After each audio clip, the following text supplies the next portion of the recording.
Alliance इस फैसले के खिलाफ नजर आ रहा है। उनका मानना है कि ऐसे में आप आरक्षण ही खत्म कर देंगे आने वाले समय में। कहीं ना कहीं तमाम जो पिछड़ा वर्ग है उन्हें आरक्षण का लाभ नहीं मिल पाएगा। आज भी ये स्थिति है कि आप किसी स्कूल में चले जाइए या किसी कॉलेज में चले जाइए, आपको भेदभाव का सामना करना ही पड़ता है। अछूतों वाली राजनीति अभी भी होती है। तो यही मुद्दा चिराग पासवान ने उठाया और यही मुद्दा मायावती द्वारा उठाया जा रहा है। तो इसी मुद्दे के तहत अब ये कहा जा रहा है कि एक बार फिर से जो खोती हुई राजनीति यहाँ पर मायावती की नजर आ रही थी, लोकसभा का चुनाव परिणाम जब सामने आया, जैसा कि आपने कहा 400 से अधिक सीटों पर चुनाव लड़ा उन्होंने, एक सीट, यहाँ तक सोचिए कि उत्तर प्रदेश में भी एक सीट नहीं जीत पाई मायावती।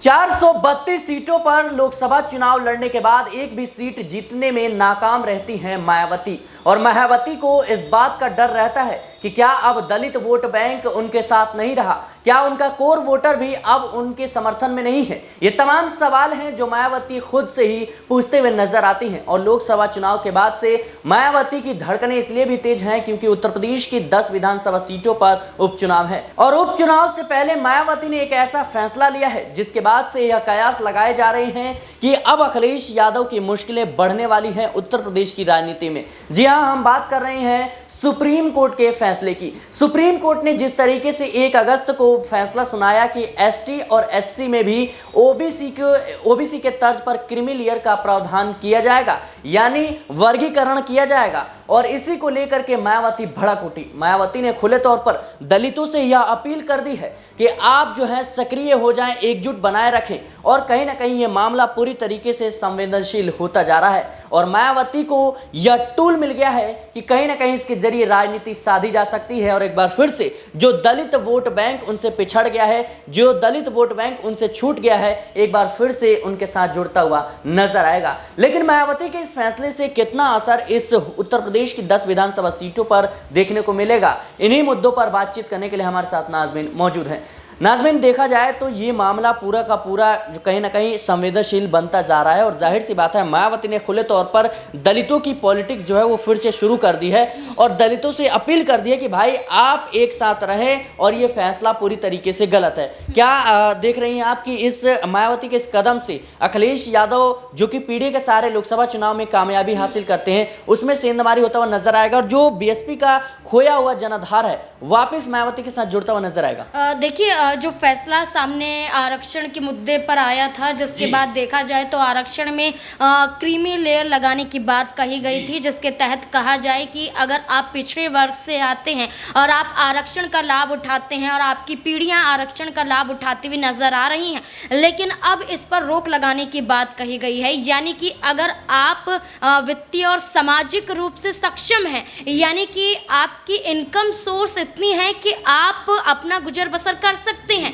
तो यहाँ पर देखा जाए तो ये कहा गया है कि आपका इनकम सोर्स 8 लाख से ज़्यादा का है तो आपको आरक्षण का लाभ नहीं मिलेगा। यानी कि आप बेशक SC ST वर्ग में आते हो, चाहे OBC वर्ग में आते हो, लेकिन आपको शिक्षा के स्थानों पर, नौकरी के स्थानों पर आरक्षण का लाभ नहीं मिलेगा। ये प्रावधान किया गया और साथ ही साथ ये कहा गया कि SC ST और OBC वर्ग में भी कई ऐसे वर्ग मौजूद हैं जो अति पिछड़े वर्ग में आते हैं और जो आरक्षण का लाभ नहीं उठा पाते हैं। तो ऐसे में ये यहाँ पर फैसला निकलकर सामने आया है कि जो फैसला आरक्षण के मुद्दों पर राष्ट्रपति द्वारा लिया जाता था, अब वो राज्य सरकार द्वारा लिया जा सकता है। यानी कि राज्य सरकार तय कर सकती है कि किसे कितना फीसदी आरक्षण दिया जा सकता है, क्या वो पहले स्थान पर आरक्षण का लाभ उठाने के लिए सही है। तो जो वर्गीकरण करने की बात की गई है ये कहीं ना कहीं आपके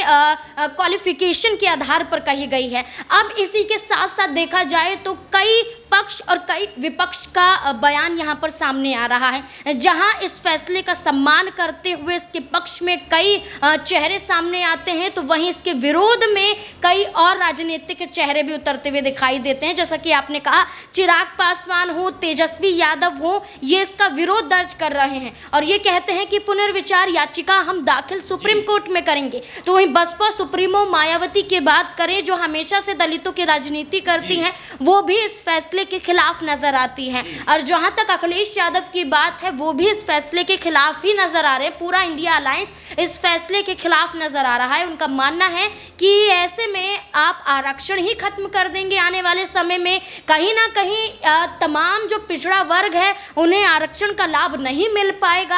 आज भी ये स्थिति है कि आप किसी स्कूल में चले जाइए या किसी कॉलेज में चले जाइए, आपको भेदभाव का सामना करना ही पड़ता है। अछूतों वाली राजनीति अभी भी होती है। तो यही मुद्दा चिराग पासवान ने उठाया और यही मुद्दा मायावती द्वारा उठाया जा रहा है। तो इसी मुद्दे के तहत अब ये कहा जा रहा है कि एक बार फिर से जो खोती हुई राजनीति यहाँ पर मायावती की नजर आ रही थी, लोकसभा का चुनाव परिणाम जब सामने आया, जैसा कि आपने कहा 400 से अधिक सीटों पर चुनाव लड़ा उन्होंने, एक सीट, यहाँ तक सोचिए कि उत्तर प्रदेश में भी एक सीट नहीं जीत पाई मायावती।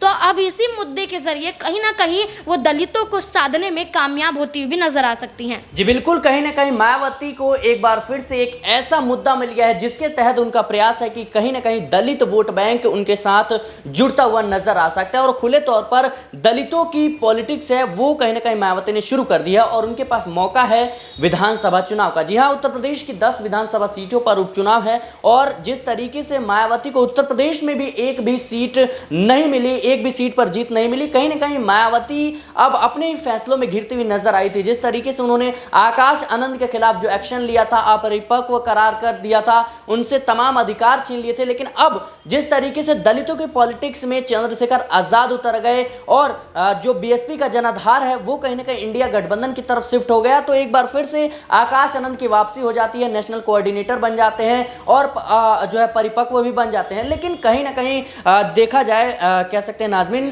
तो जो दलितों की पॉलिटिक्स है वो अखिलेश यादव भी करते हुए नजर आ रहे हैं, पीडीए के तहत पिछड़ा दलित और अल्पसंख्यक। क्या लगता है आपको कि मायावती इसमें सेंधमारी करती हुई नजर आएंगी? क्या मायावती को उनका जनाधार वापस मिलता हुआ नजर आ सकता है? देखिए, जैसे कि आपने उनके भतीजे आकाश आनंद का जिक्र किया, तो आकाश आनंद लोकसभा चुनाव में भारतीय जनता पार्टी के खिलाफ एक ऐसा बयान दे जाते हैं जिसके तहत मायावती सीधा एक्शन अपने भतीजे पर ले लेती हैं, नेशनल कोऑर्डिनेटर पद से हटा देती हैं, उत्तराधिकारी का पद भी छीन लिया जाता है। लेकिन अब आकाश आनंद को देखिए, ना सिर्फ उत्तर प्रदेश की राजनीति में बल्कि हरियाणा की राजनीति में भी सक्रिय नजर आ रहे हैं। हरियाणा में इसी साल अक्टूबर के महीने में विधानसभा का चुनाव है, इन्हीं लोगों के साथ बसपा का गठबंधन है और यही गठबंधन अब हरियाणा में आकाश आनंद के जरिए बसपा साधने की कोशिश कर रही है। चुनाव प्रचार हो या फिर जनसंवाद हो, आकाश आनंद जनता से जुड़ते हुए हरियाणा में नजर आ रहे हैं, अभय चौटाला के साथ दिखाई देते हैं।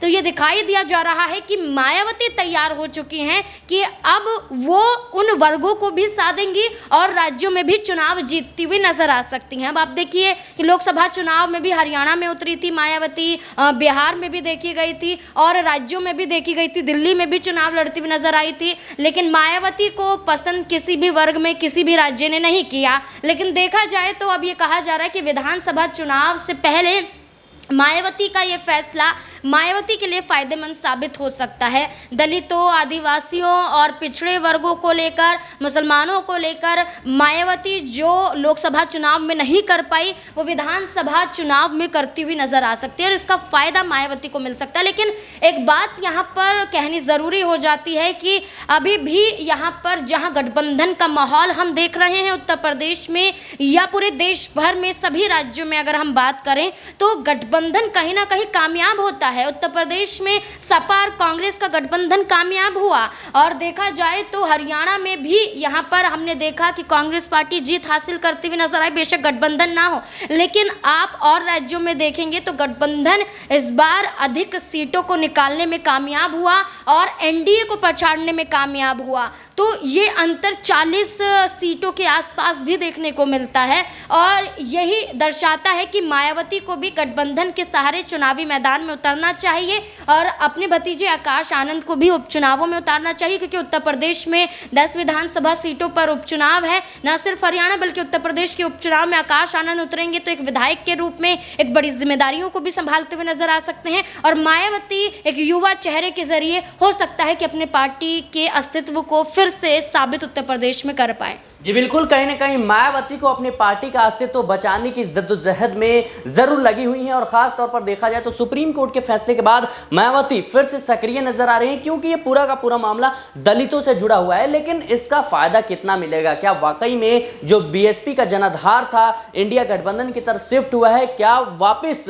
मायावती के साथ जुड़ता हुआ नजर आएगा? उत्तर प्रदेश की राजनीति में अभी भी ये बड़ा सवाल है, जिसका जवाब उत्तर प्रदेश की 10 विधानसभा सीटों के उपचुनाव में पता चल जाएगा। बहरहाल इस रिपोर्ट में तय देश और दुनिया की तमाम खबरों के लिए बने रहे नेक्स्ट 9 पॉलिटिकल बाइट के साथ।